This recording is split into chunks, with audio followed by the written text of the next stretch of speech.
Watch me add more little characters to accompany the SpongeBob one I did a while back. On the first session, we added tiny little plankton. Most of his outlines were black, so I did that very, very finely and carefully, and then added the color.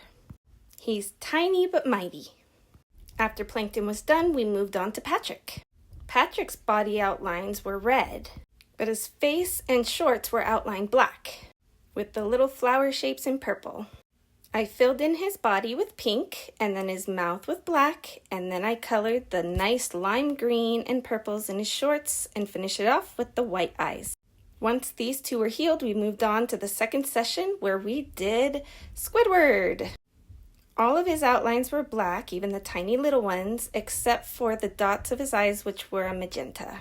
People always ask me if you bleed when you get a tattoo, and yes, you do. You just really only see it in the lighter colors. You don't see it much in the blacks or the darker colors. But you do bleed equally everywhere.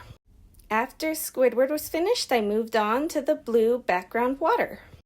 Most of the water background on this leg sleeve and underwater is done in a seafoam green, but because Squidward and Plankton are more of an aqua color, I used more of a purpley blue around them so they would stand out. And then we were blending in SpongeBob's background and using even a darker blue to make sure that his yellows stood out. I did use the aqua color behind Patrick because it's a complementary color to his pink. Then I used that same color behind the whales we did below, and now I'm adding the darker blues to make the ripples around the divers, and I did push more of their purpley dark blues towards Plankton and Squidward to help them stand out more. This was the end of our session for the day, so I gave it a good wipe down, gave it some ointment, and put the gauze on and taped it. Like, follow, and subscribe to see more.